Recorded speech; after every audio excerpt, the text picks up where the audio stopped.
చెప్దాం. హల్లెలూయా, హల్లెలూయా. మంచిది. మరి సమయంలో వాక్య భవనంకి వెళ్దాం. ప్రియ దైవజనులు ప్రభాకర్ సార్ మన మధ్యలోనికి వచ్చారు. సార్ వందనాలు. Praise lord. సార్ కోసం ఒక మాట చెప్పాలనంటే, మంచి దైవజనుడు మంచి వాక్య పరిచర్య చేస్తారు. దేవుడు తన కనికర ప్రేమను బట్టి హైదరాబాద్ నగరంలో మంచి పేరుని దేవుడు ఇచ్చాడు. ఆయా ప్రాంతాల్లో కూడా చక్కగా అనేకులను వాక్యం చేత బలపరిచినటువంటి దైవజనులు మన మధ్యలో నేటి దినమున ఉన్నారు. మరి సమయాన్ని దైవజనులకు ఇద్దాం, వాక్యాన్ని శ్రద్ధగా విందాం.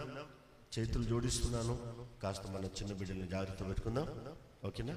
వారికి కావాల్సిన బిస్కెట్, నీళ్ళు ఏదో ఒకటి ఇవ్వండి. జాగ్రత్త వాక్యం విందాం.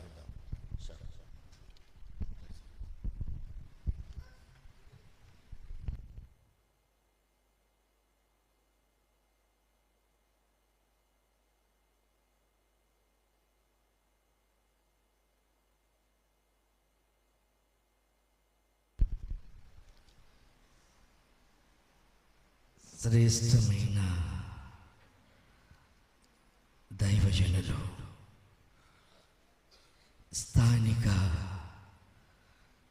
సంఘ కాపరి, నా జత పనివాడు జయపాలయ్య గారికి, వారి కుటుంబీకులకు, అమ్మగారికి, కుటుంబ ఆశీర్వాద ప్రార్థనలకు విచ్చేసిన మీ అందరికీ ప్రభువును రక్షకుడైనటువంటి యేసుక్రీస్తు అత్యున్నతమైన నామములో మీ అందరికీ శుభాలను, దీవెనలను తెలియజేస్తూ ఉన్నాను. దేవుడు మిమ్మును, మీ కుటుంబాలను ఆయన రెండు చేతులెత్తి ఆశీర్వదించునుగాక. ఎందుకు మీ పాస్టర్ గారిని ఉత్తమమైన దైవజనుడు అని అన్నానంటే,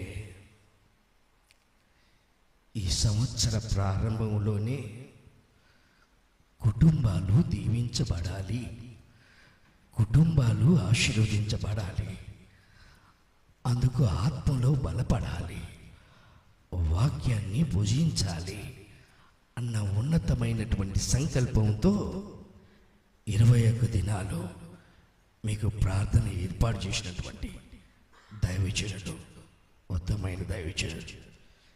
ఇట్టి సమయంలో మీ మధ్య పరిచర్య చేయడానికి నాకు అవకాశం కల్పించినందుకు ప్రత్యేకమైనటువంటి వందనాలు తెలియజేస్తూ ఉన్నా.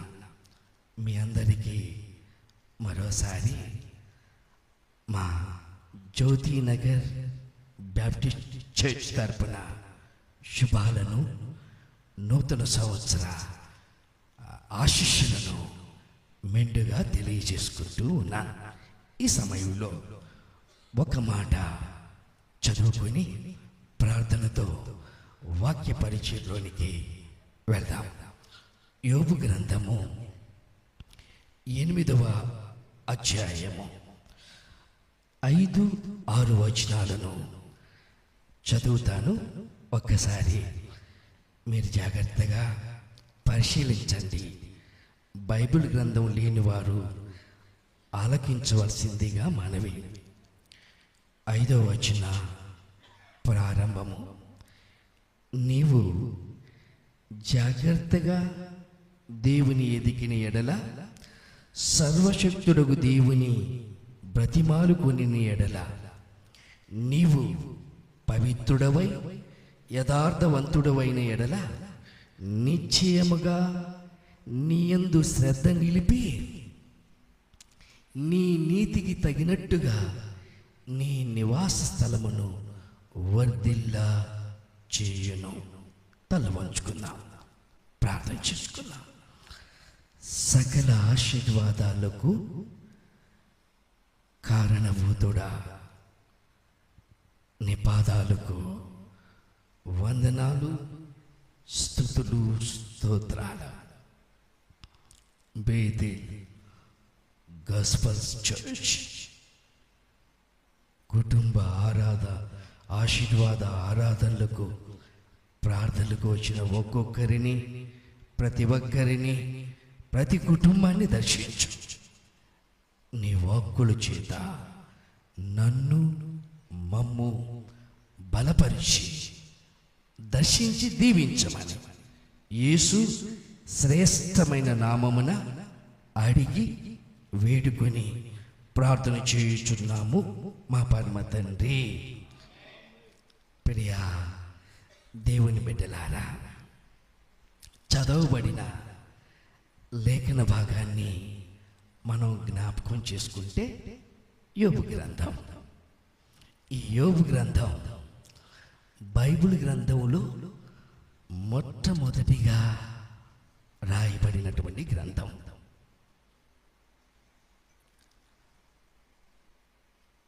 యోబు స్థితి మనందరికీ బాగా తెలుసు. సమస్తము ఉన్నది ఒక్కసారిగా ఆ సమస్తాన్ని పోగొట్టుకున్నాడు. అలాంటి సమయంలో తన స్నేహితులు యోబు కలిగిన ఈ కష్ట స్థితిలో యోబుని ఆదరించాలని ముగ్గురు స్నేహితులు యోబు దగ్గరికి వస్తారు.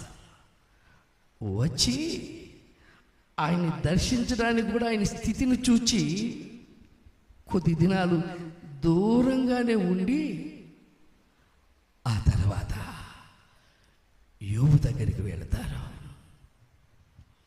వెళ్ళిన స్నేహితులకు యోబుకు మధ్య జరిగినటువంటి కాన్వర్జేషన్, వారి సంభాషణలో దేవునికి యోబుకి మధ్య జరిగినటువంటి సంభాషణలో యోబు గ్రంథంలో లిఖించబడి ఉన్నవి.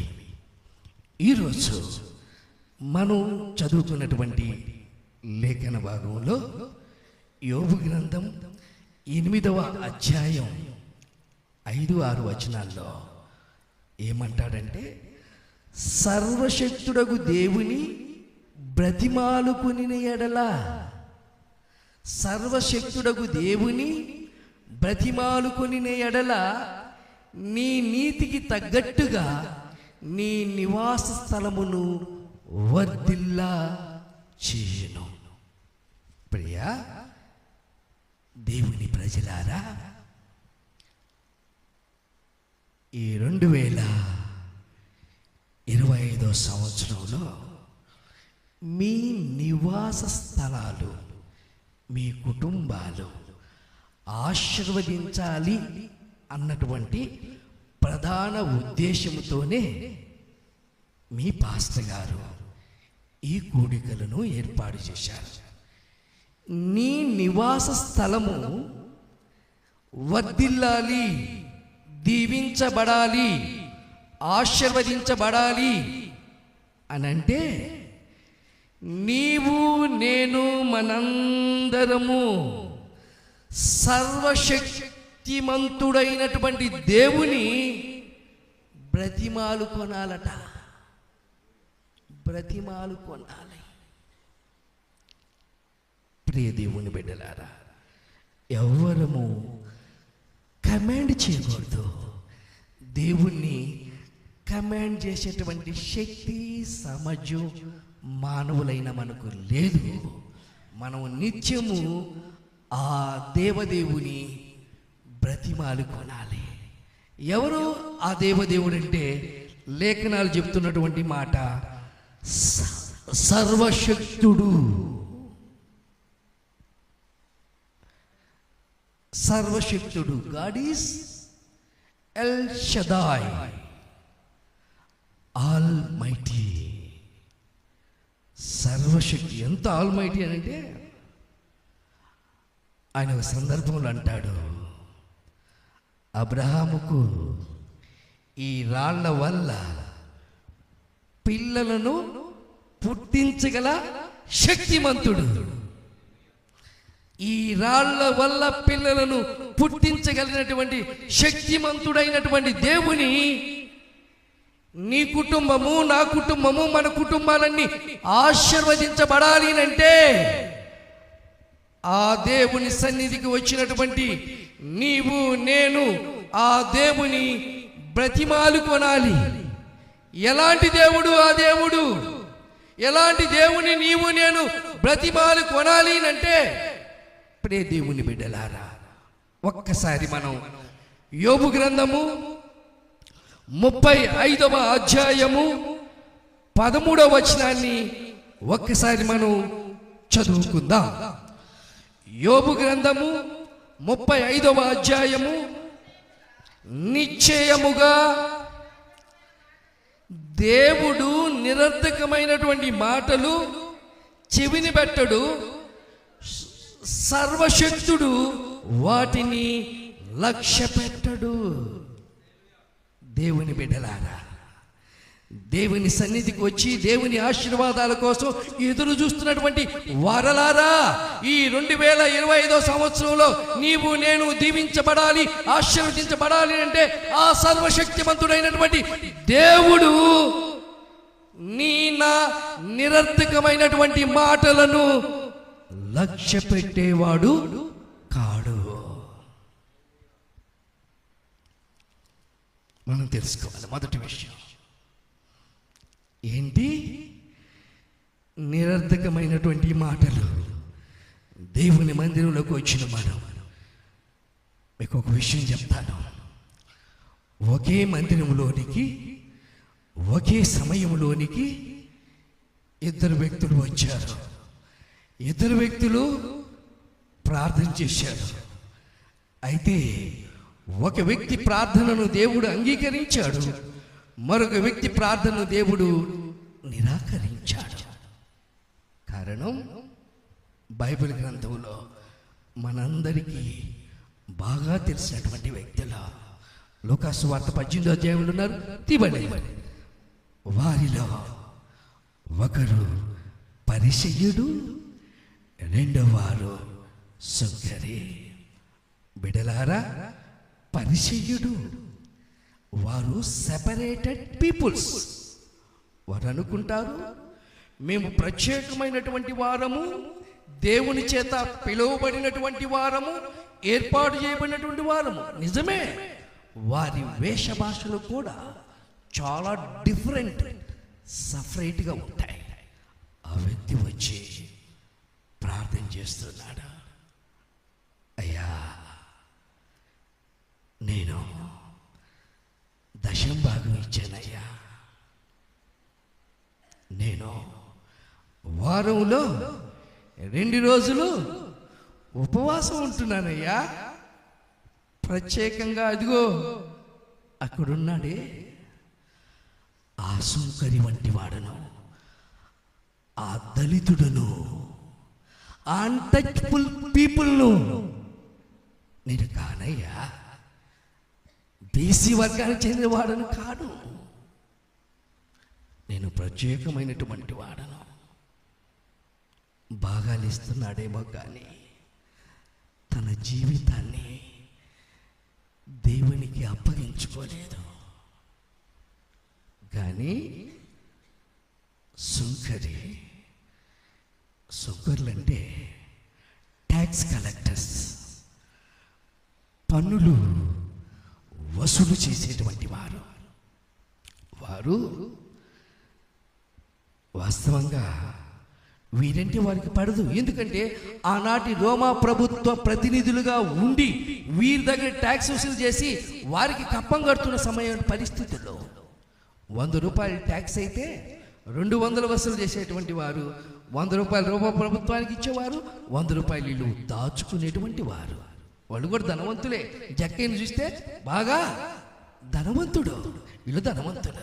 ఇంత ధనవంతుడిగా ఉండి దేవుని దగ్గరికి వచ్చి దేవుని వైపు కన్నులెత్తుటకు కూడా ధైర్యము చాలక రొమ్ము కొట్టుకొనుచు, పాపినైనా నన్ను కరుణించయ్యా, పాపినైనా నన్ను కరుణించయ్యా ప్రార్థన చేశాడు. వీని ప్రార్థనను దేవుడు లక్ష్య పెట్టాడు. పరిశీలి ప్రార్థనను దేవుడు లక్ష్య పెట్టలేదు. ప్రియ దేవుని బిడ్డలారా, నిరర్ధకమైనటువంటి మాటలను దేవుడు ఏం చేస్తాడు? లక్ష్య పెట్టడు. మరి ఎవరిని లక్ష్య పెడతాడు? ఎవరు లక్ష్య పెడతాడు? ఒకసారి మనం కీర్తన గ్రంథము 138వ సంకీర్తన, కీర్తన గ్రంథము 138వ సంకీర్తన 6వ వచనాన్ని చదువుకుందాం. యెహోవా మహోన్నతుడైనను ఆయన దీనులను లక్ష్యపెట్టును, ఆయన దూరము నుండి గర్విష్ఠులను బాగుగా ఎరుగును. మన దేవుడు, మనం ఆరాధించే దేవుడు, సర్వశక్తిమంతుడైనటువంటి దేవుడు ఎవరిని లక్ష్య పెడతారట? యెహోవా మహోన్నతుడైనను ఆయన ఎవరిని లక్ష్య పెడతాడు? దీనులను లక్ష్య పెడతారు. దీనులు అంటే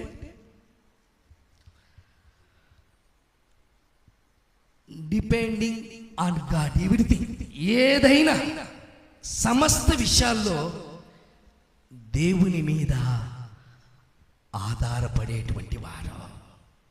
ప్రతి విషయంలో లేచిన మొదలుకొని పడుకున్నంత వరకు ప్రతి విషయంలో దేవునికి తెలియపరుస్తూ, దేవుని మీద ఆధారపడుతూ, దేవుని చిత్తానుసారంగా ముందుకు నడిచేటువంటి వారు దీనులు. ఎవరు ఎక్కువగా దేవుని మీద ఆధారపడుతూ ఉంటారో, ఎవరు ఎక్కువగా ప్రార్థన చేస్తూ, వారందరూ దీనులు. అలాంటి దీనులు మాటలను, అలాంటి దీనుల ప్రార్థనను ఆయన లక్ష్య పెడతాడు. బిడ్డలారా, మీకు ఒక ఇలిస్ట్రేషన్ చెప్పాలని ఇష్టపడుతూ ఉన్నా. జాన్ గడ్డి అనేటువంటి ఒక దైవ సేవకుడు తన చదువులు ముగించుకొని దేవుని చేత పిలువబడి దేవుని పరిచర్య చేయాలని ఇష్టపడ్డాడు. అయితే ఆయన ఉద్దేశం ఏంటంటే, ఎక్కడ పరిచయం చేయాలంటే ఎవరో పనిచేసిన చోటు కాదు, ఎవరు ఎప్పుడు వెళ్ళని చోటికి వెళ్ళాలా, అక్కడ పరిచయం చేయాలని ప్రార్థన చేసుకున్నాడు. ప్రార్థన చేసుకొని పసిఫిక్ మహాసముద్రం దగ్గర ఉన్నటువంటి ఒక దీపం దగ్గరికి వెళ్ళాడు. దీపం అంటే తెలుసు కదా, చుట్టూ నీరు ఉంటాయి, 4 పక్షాల్లో మధ్యలో భూభాగం ఉంటుంది, దాన్ని దీపము అంటారు. దీపకల్పం అంటే ఒక పాటలో మాత్రం 3 చోట్ల నీళ్లు ఉంటాయి, ఒక పాటలో భూమి ఉంటుంది, దాన్ని దీపకల్పం. ఈయనొక దీవికి వెళ్ళాడు. అక్కడ భాషను నేర్చుకున్నాడు. అక్కడ ప్రజలతో మమేకం అవడానికి నేర్చుకున్నాడు. ఒక మాట చెప్పాలంటే, త్వరగా మీకు ముగిస్తాను. ఒక మాట చెప్పాలంటే, ఆ ప్రాంతానికి వెళ్ళినప్పుడు ఒక క్రైస్తవుడు అక్కడ లేడు. కానీ దేవుని మహాకృప చేత దేవుని మీద ఆధారపడి పరిచర్య చేశాడు. ఆయన చనిపోయిన నాటికి ఒక్క అన్యుడు ఆ ప్రాంతంలో లేడు. హల్లెలూయా, హల్లెలూయా. అన్యుడు అని అంటే దేవుని ఎరిగినటువంటి వాడు ఒక్కడు లేడు. ఎలా సాధ్యమైంది అంటే, ఆయన చెప్పిన ఒకే ఒక్క మాట, నేను అన్నీ దేవుని మీదే ఆధారపడ్డాను, ఆ దేవుడే నడిపించాడు, ఆ దేవుడే పరిచయం సహకరించాడు, ఆ దేవుడే ముందుకు నడిపించాడు. ఇంకా ఒక మాట చెప్పాలి అంటే, ఆ ప్రాంతంలో ఏ ఇంటికి డోర్స్ లేవట. కారణం అక్కడ ఎవరు లేరు, దొంగలు లేరు. అంత శ్రేష్టమైనటువంటి పరిచర్యను చేశాడు. అన్ని విషయాలలో సర్వశక్తిమంతుడైనటువంటి దేవుడు నిన్ను నన్ను ఈ వత్సరము ఆశీర్వదించడానికి సిద్ధంగా ఉన్నాడు. నీ నివాస స్థలాన్ని, నీ కుటుంబాన్ని, నీ కుటుంబంలోని నీ బిడ్డలను, తల్లులను, తండ్రులను, మీ బిడ్డలందరినీ ఆశీర్వదించాలి అంటే దేవుడు నీ కుటుంబాన్ని లక్ష్య పెట్టినట్టుగా నీవు నేను దీన మనసుగా వలవారై ఉండాలా. ఇంకా ఆయన ఏమంటాడంటే, ఆయన గర్విష్ఠులను దూరంగా ఉంచాడు. వాళ్ళు బాగా తెలుసు గర్వము బైబిల్లో ఉంది కదా. ఎందుకు ముందు గర్వం వస్తుందట? గర్వం మనకు ఉండకూడదు. చాలా విషయాలు, 4 విషయాలు చెప్తాను గర్వంగా. ఏ విషయాల్లో గర్వం పడతారంటే, 1 face, 2 race, 3 place, 4 grace. Face, దేవుడు అందం ఇస్తాడు. ఆ అందాన్ని బట్టి గర్వించే వాళ్ళు ఉన్నారు. అందం ఆశ మంచిదే, అందం ఉన్నామని సంతోషించాలి, కానీ గర్వించకూడదు. 2 రేస్. నేనెవరో తెలుసా, నా జాతి ఏమిటో తెలుసా, నా కులం ఏమిటో తెలుసా, వాటిని బట్టి మనం గర్వించకూడదు. 3 మన ప్లేస్, మన స్థాయి. నా స్థాయి ఏందో తెలుసా, నేను ఎవరినో తెలుసా, నాకున్న అధికారం తెలుసా, ఆ స్థాయిని బట్టి గర్వించకూడదు. 4 గ్రేస్. దేవుడు మనకు ఉచితంగా ఇచ్చింది. మన పాటలు పాడే తలాంతులు ఇస్తాడు, వాక్యం చెప్పే తలాంతులు ఇస్తాడు, ప్రార్థన చేసే తలాంతులు ఇస్తాడు. వీటిని బట్టి మనం దేవునికి కృతజ్ఞత చెప్పాలి, కానీ వాటిని బట్టి మనం గర్వించకూడదు. అలా గర్విస్తే దేవుడు నిన్ను నన్ను ఏం చేస్తాడంటే దూరంగా పెడతాడు, లక్ష్య పెట్టాడు. ప్రియ దేవుని బిడ్డలారా, దేవుడు సర్వశక్తిమంతుడైనటువంటి దేవుడు నిరర్ధకమైనటువంటి మాటలను లక్ష్య పెట్టడు, ఆయన దీనులను లక్ష్య పెడతాడు. ఇంకొక మాట చూద్దాం. కీర్తనల గ్రంథము 51వ సంకీర్తన. కీర్తన గ్రంథము 51వ సంకీర్తన 17వ వచనాన్ని చదువుకుందాం. విరిగిన మనస్సే దేవునికి ఇష్టమైన బలులు, దేవా ఇరిగి నలిగిన హృదయమును నీవు అలక్ష్యము చేయవు. అలక్ష్యము, ఆయన అలక్ష్యం చేయడట, ఆయన లక్ష్యం ఉంచుతాడట. ఎవరిని? విరిగి నలిగిన హృదయం గలవారిని. ప్రియ దేవుని బిడ్డలారా, ఈ కీర్తన మీ అందరికీ బాగా తెలుసు. దావీదు మహారాజు పశ్చాత్తాపంతో రాయబడినటువంటి సంకీర్తన. నాతాను అనే ప్రవక్త వచ్చి, ఆ మనుషుడవు నీవే అని చెప్పినప్పుడు తన పాపాన్ని, తన తప్పును తాను తెలుసుకొని, ఎందుకంటే ఆ ప్రవక్తను పోషించేది, ఆ ప్రవక్తను కావలసినటువంటి వనరులు సమకూర్చేది రాజే. ఇదిగో నా దగ్గరకు వచ్చి నా తప్పునే వెంచుతాడని ఆయన అరెస్ట్ చేసి జైల్లో పెట్టి ఉండవచ్చు, ఆయన తల కొట్టించి ఉండవచ్చు. కానీ ఆయన చెప్పిన దాన్ని విని, ఈ మిస్టేక్, ఈ తప్పు నా వల్లే జరిగింది అని దేవుని దగ్గరికి వచ్చి పశ్చాత్తాప హృదయంతో ఈ కీర్తన రాస్తాడు. అయ్యా, నేను ఈ తప్పును చేశాను, ఈ పొరపాటు చేశాను, ఈ పొరపాటును దిద్దుకోవడానికి, ఈ పొరపాటు నేను దిద్దుకోవడానికి బలులు అర్పించవచ్చు. ఎన్నో గొర్రెలు ఉన్నాయి, ఎట్లున్నాయి, బలులు అర్పించవచ్చు. ఈయనంటాడు, నీవు బలులను అంగీకరించువాడవు కావు, విరిగిన మనసే. అయ్యా అయ్యా, ఇదిగో నేను పాపములో పుట్టినటువంటి వాడిని. పాపములోనే నా తల్లి నన్ను గర్భము ధరించింది. నా అతిక్రమములు నాకు తెలిసే ఉన్నవి. నా పాపము నా ఎదుట కనబడుతుంది.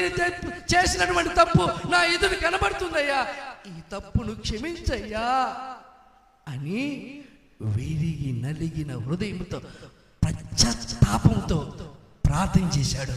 ఆ ప్రార్థనను దేవుడు లక్ష్య పెట్టాడు. హల్లెలూయా, హల్లెలూయా. సర్వశక్తిమంతుడైనటువంటి దేవుడు, సర్వాధికారి అయిన ప్రభువు, రక్షకుడైనటువంటి యేసుక్రీస్తు ఎవరిని లక్ష్య పెడతాడు? ఆయన నిరర్థకమైనటువంటి మాటలు మాట్లాడేవాడిని లక్ష్య పెట్టేవాడు కాడు. ఆయన ఎవరిని లక్ష్య పెడతాడంటే దీనులను లక్ష్య పెడతాడు. ఆయన పశ్చాత్తాప హృదయముతో వారి సరి చేసుకునే వారిని లక్ష్య పెడతాడు. ఈ 2025 సంవత్సరం మీ కుటుంబాలు ఆశీర్వదించబడాలని మీ దైవ సేవకులు ఈ ప్రార్థనని ఏర్పాటు చేసుకొచ్చారు. ఈ ఆశీర్వాదాలు ఆ సర్వశక్తిమంతుడైన దేవుడి నుండి నీవు పొందుకోవాలంటే ఒక్కసారి నిన్ను నీవు పరీక్షించుకో. దీని మనసుందా? నిరర్థకమైన మాటలు మాట్లాడుతున్నావా? ఈ సర్వశక్తిమంతుడైన దేవుడు ఇంకా ఏం చేస్తాడో చూద్దాం. ఇదే యోబు గ్రంథము 5వ అధ్యాయము 17వ వచనాన్ని ఒక్కసారి మనం చదువుకుందాం. దేవుడు గద్దించు మనుష్యుడు ధన్యుడు, కాబట్టి సర్వశక్తుడకు దేవుని శిక్షను తృణీకరించవద్దు. సర్వశక్తిమంతుడైన దేవుడట ఏదైనా శిక్షను తీసుకొస్తే దానిని తృణీకరించకూడదట. ఎవరు తృణీకరిస్తారు? ఎలా తృణీకరిస్తారు? అప్పుడప్పుడు మనకు అక్కడక్కడ నిరాహార దీక్షలు చేస్తూ ఉంటారు. ఆమరణ నిరాహార దీక్ష. గొప్ప వ్యక్తులైతే వారి దగ్గరికి నిమ్మరసాన్ని తీసుకుని వెళ్తూ ఉంటారు. అయ్యా దీక్షను విరమించు. వాళ్ళు ఏం చేస్తారు తెలుసా? ఈ టీవీల ముందు, కెమెరాల ముందు అన్నిటిని నెట్టేస్తారు, తృణీకరిస్తూ ఉంటారు. అలాగే కొన్ని సమయాల్లో మనకి ఇష్టం లేని కూరని ఇంట్లో పెడితే, ఇష్టం లేని కూరని ఇంట్లో పెట్టారనుకోండి, ఏం చేస్తాం? వద్దు, తృణీకరిస్తూ ఉంటాం. దేవుడు ఇక్కడ చెబుతూ ఉన్నాడు, సర్వశక్తిమంతుడైనటువంటి దేవుడు, ఇదిగో నాకు ఇష్టమైన వారిని నేను, ఇక్కడ రాయబడిన మాట అంటే దేవుని శిక్షను. ఈ ఓల్డ్ టెస్టమెంట్ హీబ్రూ భాషలో రాయబడింది. శిక్షణ అంటే యాస, కానీ ఇక్కడ రాయబడిన పదము మూసార్. మూసార్ మీన్స్ శిక్షణ. ఏంటి? శిక్షణ అంటే దేవుడు నిన్ను నన్ను ప్రేమించి శిక్షణలోనికి నడిపినప్పుడు ఆ శిక్షణను నీవు నేను తృణీకరించకూడదు. ప్రియ దేవుని బిడ్డలారా, మనకు బాగా తెలుసు, మీ అయ్యగారు కూడా పోలీస్కి వెళ్ళి వచ్చాడు. మీ అయ్యగారు పోలీసుల శిక్షణ ఎలా ఉంటుందో తెలుసా? చాలా కఠినంగా ఉంటుంది. కమాండోస్ ఇంకా చాలా కఠినంగా ఉంటుంది. ఈ ప్రపంచంలో అత్యంత కఠినమైనటువంటి శిక్షణ ఎక్కడిస్తారంటే అమెరికా దేశంలో నేవీ సీల్స్ అనేటువంటి ఆర్గనైజేషన్కి చాలా కఠినమైనటువంటి శిక్షణ ఇస్తారు. ఎంత కఠినమైనటువంటి శిక్షణలో వాడిని నడిపిస్తారంటే, మనిషి వెనకాల 30 కిలోలు బరువు కట్టి బురదలో వాళ్ళని నడిపిస్తారు. రోజుకి 25 కిలోమీటర్ల బురదలో నడవాలా. రోజుకి 4 గంటలు మాత్రమే వాళ్ళు నిద్రపోవాలా. చాలా ప్రత్యేకమైనటువంటి కఠినమైనటువంటి శిక్షణలో నడిపిస్తారు. ఆ శిక్షణ పొందిన వీళ్ళు ఏం చేస్తారు తెలుసా? రైఫిల్స్ చాలా ఎంతగో ఏదైనా ఆపరేషన్ చేపట్టారనుకో సక్సెస్ సక్సెస్ సక్సెస్. మీకు ఎగ్జాంపుల్ చెప్తాను, మనందరికీ బాగా తెలుసు. అమెరికా వాణిజ్య విభాగాల టవర్స్ని అసమావుద్దీన్ బిన్ లాడెన్ తన విమానాల చేత కూల్చివేస్తే ఆయన్ని చంపేయాలనేటువంటి ఆపరేషన్ ఈ నేవీ సీల్స్కి అప్పగించారు. పాకిస్తాన్ దేశంలోకి వెళ్ళి ఆ ప్రాంతం వాళ్ళకి తెలియకుండా అక్కడున్నటువంటి బిన్ లాడెన్ని చంపి సముద్రంలో పడేశారు. బయటికి తీసుకొస్తే ఆయనకి స్తంభాలు మందిరాలు అవి కడతారని ఉద్దేశంతో సముద్రంలో పడేశారు. ఎలా దాన్ని సక్సెస్ చేయగలిగారు అంటే, ఆ సక్సెస్ ఎలా వచ్చింది అంటే వాళ్ళు తీసుకున్నటువంటి శిక్షణ ద్వారా ఆ సక్సెస్ని వాళ్ళు సంపూర్ణంగా చేయగలిగారు. హల్లెలూయా. ప్రియ దేవుని బిడ్డలారా, ఈ 2025వ సంవత్సరంలో దేవుడు నిన్ను ప్రేమించి నన్ను ప్రేమించి నిన్ను నన్ను శిక్షణలోనికి నడిపించినప్పుడు ఆ శిక్షణను నీవు నేనేం చేయకూడదు? తృణీకరించకూడదు. అయ్యా, నా మేలు నిమిత్తమే, నా మేలు కొరకే నీవు నన్ను ఈ శిక్షలోనికి నడిపిస్తున్నావు. నీలో నాలో పనికిరాని తీగలు ఉంటే ఆ పనికిరాని తీగలన్నిటినీ తీసి పారవేయడానికి, నిన్ను ఫలింపజేయడానికి దేవుడు శిక్షణలో నడిపించినప్పుడు ఆ శిక్షణను నీవు నేను ఏం చేయకూడదు? తృణీకరించకూడదు. దేవుని బిడ్డలారా, మనందరికీ బాగా తెలిసినటువంటి వ్యక్తి, దేవుడే సాక్ష్యం చెప్పినటువంటి ఒక వ్యక్తి మోషే. మోషే గురించి దేవుడు ఏం చెప్పాడు తెలుసా? భూమి మీద ఉన్న వారందరికంటే మోషే గొప్ప సాత్వికుడు. హల్లెలూయా. ఆయన ఎవరంట? గొప్ప సాత్వికుడు. నిజంగానే మోషే గొప్ప సాత్వికుడా? 40 years ఫరో కుమార్తె దగ్గర ఉన్నప్పుడు తన సంబంధీయులను ఎవరో ఏదో అన్నారని ఏం చేశాడో తెలుసా? కొట్టి ఇసుకలో మడనిస్తూ, ఒక మాట చెప్పాలంటే చంపి ఇసుకలో పూడ్చిపెట్టాడు. అలాంటి వ్యక్తి 40 సంవత్సరాల తర్వాత మరో 40 సంవత్సరాలు మిద్యానుకు పంపించి మిద్యానులో గొర్రెలు కాయించాడు. 40 సంవత్సరాలు ఎక్కడున్నాడు? ప్యాలెస్లో ఉన్నాడు. ప్యాలెస్ నుంచి ఎక్కడ పంపించాడు సార్? అరణ్యానికి పంపించి అరణ్యంలో గొర్రెలు కాయిస్తున్నాడు. ఒక గొర్రెలు ఎలా ఉంటాయి తెలుసా? ఒక గొర్రె ఇటు పోతే మరో గొర్రె ఇట, ఈ గొర్రె ఇటు పోతే ఇట. వీటన్నిటిని కంట్రోల్ చేసే శక్తి 40 సంవత్సరాలు శిక్షణలోకి వచ్చిన తర్వాత, ఆ శిక్షణలో మెరుగుపడిన తర్వాత అదే అరణ్యంలో మండుచున్న పొద దగ్గర మోషే, నా ప్రజలైన ఇశ్రాయేలీయులను విడిపించే నాయకుడివి, నడిపించే నాయకుడివి. ఎలా? ఆ ఇశ్రాయేల్ ప్రజలు కూడా మొండి జనాలు, మాట వినని జనాలు. వాళ్ళు ఎలా కంట్రోల్ చేయాలో, ఈ గొర్రెలను నువ్వు ఎలా కంట్రోల్ చెప్పుకొని నడిపించగలిగావో అలా నడిపించడానికి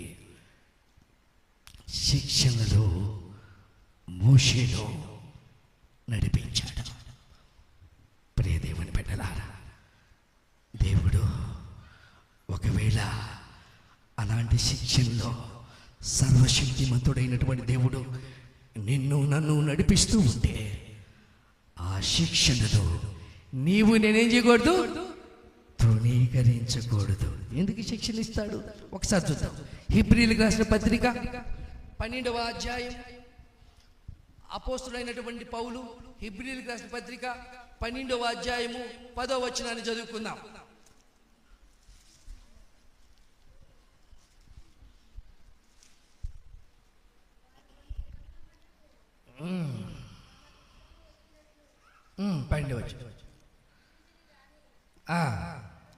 వారు కొన్ని దినముల మట్టుకు తమ ఇష్టము వచ్చినట్టు మనను శిక్షించిరి గాని మనము తన పరిశుద్ధతలో పాలు పొందవలనని మన మేలు కొరకే ఆయన శిక్షించుచున్నాడు. హల్లెలూయా. ప్రియ దేవుని బిడ్డలారా, ఏదైనా శిక్షను నిన్ను నా మీద శిక్షణలోనికి నడిపిస్తున్నప్పుడు ఆ శిక్ష కాదు, మళ్ళీ శిక్షణలో నిన్ను నన్ను శిక్షణలోనికి నడిపిస్తున్నప్పుడు ఎందుకు ఆ శిక్షణలోకి నడిపిస్తాడంటే నీకు నాకు మేలు చేయాలన్నటువంటి సదుద్దేశంతోనే ఆయన నిన్ను నన్ను శిక్షణలోనికి నడిపిస్తూ ఉంటాడు. కాబట్టి ప్రియ దేవుని బిడ్డలారా, నీవు నేను ఆ సర్వశక్తిమంతుడైనటువంటి దేవుడిని దగ్గరకు వచ్చిన నీవు నేను ఆ సర్వశక్తిమంతుడైనటువంటి దేవుడు నిన్ను నన్ను లక్ష్య పెట్టాలని అంటే ఎలా లక్ష్య పెట్టాలంటే నీవు నేను దీన స్వభావం కలిగిన వారిగా ఉండి పశ్చాత్తాప హృదయంతో ఉంటే ఆయన లక్ష్య పెడతాడు. రెండవ మాట, ఆయన నీ అభివృద్ధి నిమిత్తము నిన్ను దీవించాలని నిమిత్తము నిన్ను శిక్షణలోనికి నడిపిస్తూ ఉంటే ఆ శిక్షణను నీవు నేనేం చేయకూడదు, తృణీకరించకూడదు, అంగీకరించేవాడిగా ఉండాలా. అది నీ మేలుకి. మీకు అర్థమైనందుకు మాట చెప్తాను.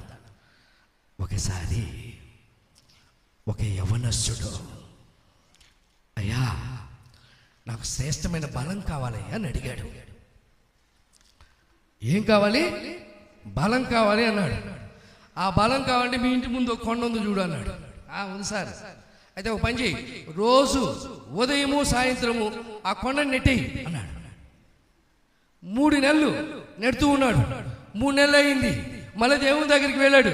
దేవుని అడుగుతున్నాడు, ప్రభువా ఈ మా ఇంటి ముందు బండ ఉంది, కొండని నెడుతూ ఉన్నా, ఎప్పుడు ఆ బండ అక్కడే ఉంది, ఆ కొండ అక్కడే ఉంది, వెళ్ళిపోలేదే అన్నాడు.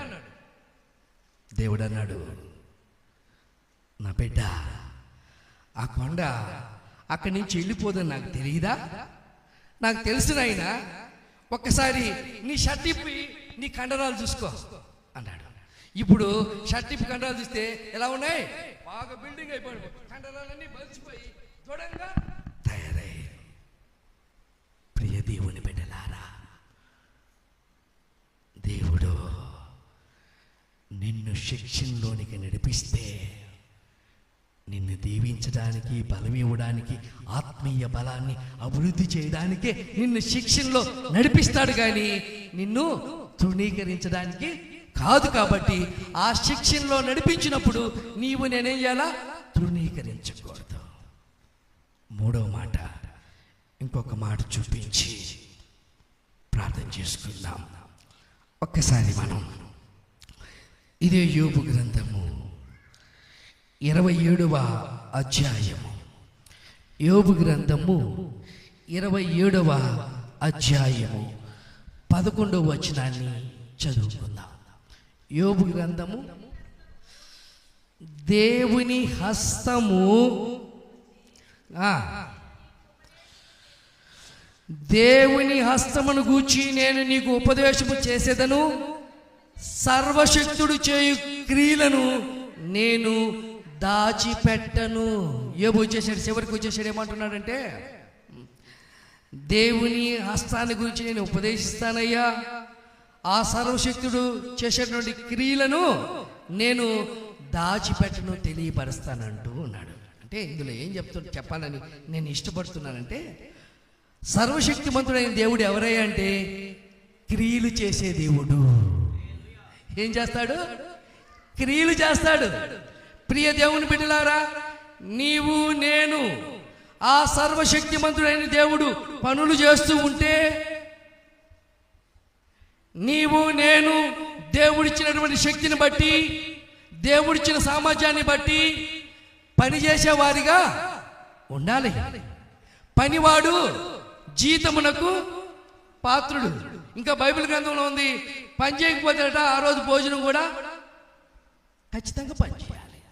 ఎందుకు పని చేయాలి? మన దేవుడు పని చేసే దేవుడు, క్రియలు చేసే దేవుడు, కార్యాలు చేసే దేవుడు. అలాంటి దేవుణ్ణి ఆరాధిస్తున్నటువంటి నీవు నేను ఏం చేసేవారిగా ఉండాలంటే పని చేసేవారిగా ఉండాలా. ఇక్కడే కొంచెం సమస్య వస్తుంది. పని చేయాలని అంటున్నాడు కదా, పని చేయని వాడు భోజనం కూడా తినకూడదని చెప్తున్నారు కదా. ఆదివారం కూడా మందిరాన్ని ఎగ్గొట్టి పనులకు వెళ్ళిపోయేటువంటి పరిస్థితులు కనపడుతూ ఉన్నాయి. ప్రియ దేవుని బిడ్డలారా, ఆ రోజులు పని చేయడానికి దేవుడు సమయం ఇచ్చాడు.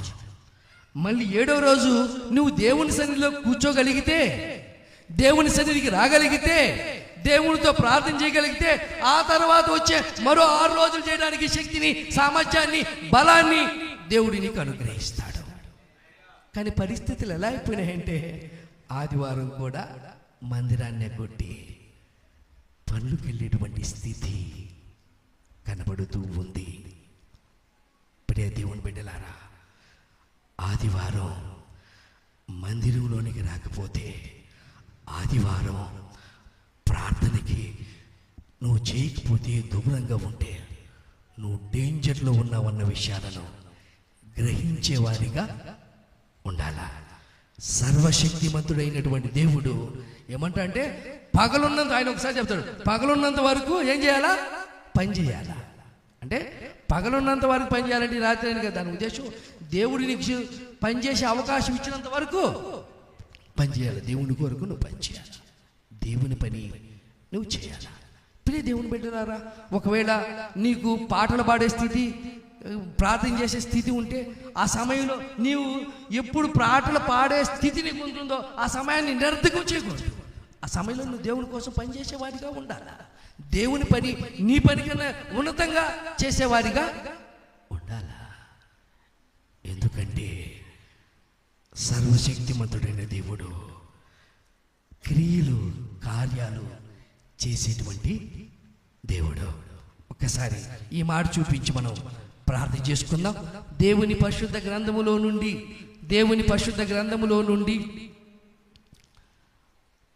యోహాను సువార్త 2వ అధ్యాయము 11వ వచనాన్ని చదువుకుందాం. The gospel according to saint John, 2nd chapter 11th verse.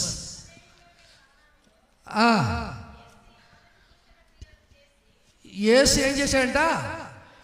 మొదటి సూచిక క్రియను, మొదటి సూచిక క్రియ అంటే క్రియలు, కార్యం, పని చేశాడట. ఏం చేశాడు? వాటర్ ఇంటూ వైన్, నీటిని ద్రాక్షారసంగా మార్చాడు. ప్రియ దేవుని బిడ్డలారా, మనందరికీ బాగా తెలుసు, వివాహము, ఆతిథ్యము, ద్రాక్షారసము అయిపోయినటువంటి పరిస్థితి. సమయం రాలేదు, సమయం వచ్చింది. రాతి బాణంలో నింపారు, ఇప్పుడు ముంచండి, తీసుకొని వెళ్ళండి. ప్రియ దేవుని బిడ్డలారా, ఆ పరిచారకులు పోసారు, ఇప్పుడు ముంచి తీసుకొని వెళుతున్నారు. ఒకవేళ ఆ పరిచారకులు యేసయ్య దగ్గర నేను ఉంటే ఏమని అడిగేవాడిని తెలుసా? యేసయ్యా, ఇప్పటికే వాళ్ళకి ద్రాక్షారసం లేదు, ఇప్పుడు మా చేతులతో మేము పోసిన నీళ్ళు ఈ ముంచిపోయమంటున్నావు. వాళ్ళందరూ ద్రాక్షారసం కోసం ఎదురు చూస్తూ ఉంటారు. ద్రాక్షారసం పోయకుండా నీళ్లు కనిపోస్తే ఇంకా చాలా అవమానంగా ఉంటుంది కదయ్యా, ఎలా పోయమంటావు అని చెప్పి అడిగేవాడిని. కానీ ఆ పరిచారకులు ఆయన చెప్పాడు, పట్టుకున్నాం, పోసాం, ఇప్పుడు ముంచుకొని తీసుకొని వెళ్తాం. వెళ్ళారు. పోశారు. తాగిన వారు ఏమన్నారంటే, అయ్యా మొదటేమో బాగుంది ద్రాక్షరసము, దానికన్నా ఇది బహుబాగుగా ఉన్నది. హల్లెలూయా. నీళ్లు, ఆర్డినరీ నీళ్లు, రంగు రుచి లేనటువంటి నీళ్లు, రంగు రుచి కలిగినటువంటి ద్రాక్షారసంగా దేవుడు మార్చేశాడు. హల్లెలూయా. ఆయన క్రియను చేశాడు. ప్రియ దేవుని బిడ్డలారా, ఈ రోజు నీవు ఆర్డినరీ పీపుల్ గానే కనపడవచ్చు, సాధారణమైనటువంటి క్రైస్తవ జీవితాన్ని జీవిస్తూ ఉండవచ్చు. ఆ దేవుడు నీ జీవితంలో క్రియను చేయాలని ఈ 2020 సంవత్సరంలో ఇష్టపడుతూ ఉన్నాడు, ఆశపడుతూ ఉన్నాడు. ఆయన ఇష్టపడితే ఆర్డినరీ నీ జీవితము ఎక్స్ట్రాడినరీ జీవితంగా దేవుడు మలుస్తాడు. హల్లెలూయా. అలా జీవితంలో ఆ జీవితం నువ్వు పొందుకోవాలని అంటే సర్వశక్తిమంతుడైనటువంటి దేవుని క్రియలు చేయనట్టుగా నీ జీవితాన్ని ఆయనకి అప్పచెప్పుకోవాలి. హల్లెలూయా. ప్రియ దేవుని బిడ్డలారా, ఒక్కసారి ఈ రోజు నువ్వు ఒకవేళ అనేక పరిస్థితుల్లో విక్టిమ్గా ఉన్నావేమో, నిన్ను విక్టర్గా చేస్తాడు, విజేతగా నిలబెడతాడు. ఎందుకంటే ఆయన నీ అవమానాన్ని, నీ అవహేళనను, నీ నిందను అన్నిటిని తొలగించి నిన్ను అత్యున్నతమైనటువంటి విజేతగా నిలబెట్టడానికే ఆయన ఈరోజు మన మధ్య కార్యాలు చేస్తూ ఉన్నాడు. హల్లెలూయా. ఆ కార్యాలు నీ జీవితంలో నీవు పొందుకోవాలని అంటే నీ జీవితాన్ని ఎవరి చేతులకు అప్పచెప్పాలా? నీ కోసం ప్రాణం పెట్టినటువంటి యేసుక్రీస్తు నిన్ను దీవించాలని, నిన్ను ఆశీర్వదించాలని, అందుకే ఈ కూటాలు ఏర్పాటు చేసి నిన్ను మందిరాలకు నడిపించిన దేవునికి నీ జీవితాన్ని అప్పచెప్పుకోవాలి. అప్పచెప్పుకుంటే ఆ దేవదేవుడు నిన్ను, నీ నివాస స్థలాన్ని, నీ కుటుంబంలో ఉన్న వారందరినీ, నీ స్థితులను, పరిస్థితులను ఆ దేవదేవుడు ఆశీర్వదిస్తాడు, దీవిస్తాడు. అట్టి శ్రేష్టమైనటువంటి దీవెనలు పొందుకోవడానికి సర్వశక్తిమంతుడైనటువంటి దేవుడు ఎలాంటి దేవుడు? ఆ దేవుడు ఆయన నిరర్థకమైనటువంటి మాటలను లక్ష్య పెట్టేవాడు కాడు. ఆయన ఎవరిని? దీనులను లక్ష్య పెడతాడు. పశ్చాత్తాప హృదయంతో ఆయన పాదాల దగ్గర పడిన వారిని ఆయన లక్ష్య పెడతాడు. ఆయన నిన్ను దీవించాలని, ఆయన నిన్ను ఆశీర్వదించాలని ఆ దేవుడు ఒకవేళ శిక్షణలో నిన్ను నడిపిస్తే ఆ శిక్షను తృణీకరించకుండా ఆ శిక్షణకు నువ్వు ఒప్పుకునే వారిగా ఉండాలి. ఆ దేవుడు క్రియలు చేసే దేవునికి నీ జీవితాన్ని అప్పగిస్తే నీ జీవితాన్ని దేవుడు దీవించి ఆశీర్వదిస్తాడు. అందుకోసమే ప్రభు అయినటువంటి యేసుక్రీస్తు 2000 సంవత్సరాల క్రితం దివిని విడిచి ఈ భూమికి వచ్చి నీ కోసం, నా కోసం, మనందరికి నిమిత్తము కల్వరి సిలువలో తన ప్రాణాన్ని పెట్టాడు, రక్తాన్ని కార్చాడు. ఆయన మరణించి తిరిగి లేచి నన్ను అడుగుతున్నాడు. నేను సర్వశక్తిమంతుడైనటువంటి దేవుడును, నాకు అసాధ్యమైనది ఏది లేదు. ఇదిగో రా, నన్ను లక్ష్య పెడుతున్నావా? నిరర్థకమైన మాటలు ఉన్నాయా? దీన మనసు ఉందా? తల వంచుకుందాం, కళ్ళు మూసుకుందాం. నువ్వు దీనురాలు అయితే, దీన స్వభావం కలిగితే నిన్ను దీవించడానికి దేవుడు నీ ప్రక్కనే నిలబడ్డాడు. దేవుడు నిన్ను దీవించడానికి అవకాశం ఇవ్వాలి.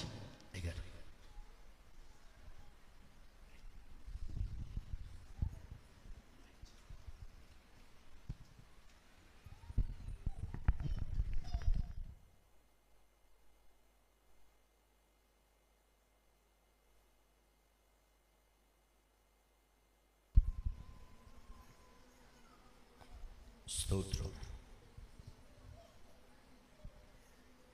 ఒక నిమిషం ప్రార్థన చేసుకుందాం. యేసయ్య మాటను తృణీకరించకూడదు అని చెప్పి వాక్యాన్ని విన్నాం. ఒక మాట జ్ఞాపకం చేసుకుందాం. ఇప్పటి వరకు నీ మాటను తృణీకరించినటువంటి బిడ్డగా ఉన్నానేమో ప్రభువా. ఈ కుటుంబ ఆశీర్వాద ప్రార్థనలో ఈ దినం నీవు నాతో మాట్లాడినా నీ మాట కొరకు వందనాలు. ఇక నీ మాటను తృణీకరింపను, నీ మాట వింటాను ప్రభువా అని తీర్మానం తీసుకుందాం.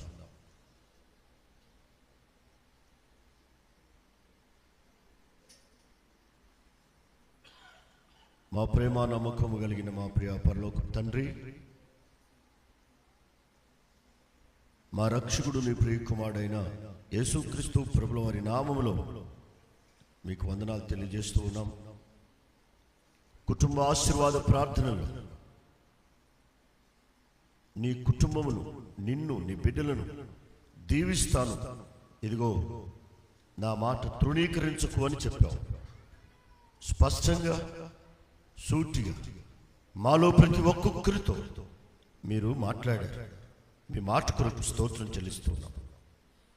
నీ మాటను మేము ఆలకించాం, దాన్ని తృణీకరించడానికి వీల్లేదు. మాలో ప్రతి ఒక్కరు ఈ తీర్మానం తీసుకుని ముందుకు సాగిపోతున్నాం. మమ్మల్ని క్షమించిన దేవుడవని, మమ్మల్ని రక్షించిన దేవుడవని మేము మీకు కృతజ్ఞులమై ఉన్నాం. మీకు వందనాలు చెల్లిస్తున్నాం. దీవించబడాలనే వచ్చాం. నీ కనికర ప్రేమను బట్టి ప్రతి కుటుంబమును, ప్రతి బిడ్డను ఆశీర్వదించి, దీవించి, బలపరిచి, మీరు ఆకుడు కొరకు ఆయుధపరిచండి. నీ చిత్తంలో ఉన్న సంవత్సరాలు మేము జీవిస్తూ అనేకులకు ఆశీర్వాదకరంగా, దీవెనకరముగా ఉందుముగా. ప్రతి కుటుంబమును బలపరచుకొని క్రీస్తు యేసు నామములో ప్రార్థించి వేడుకుంటున్నాం మా పరమ తండ్రి.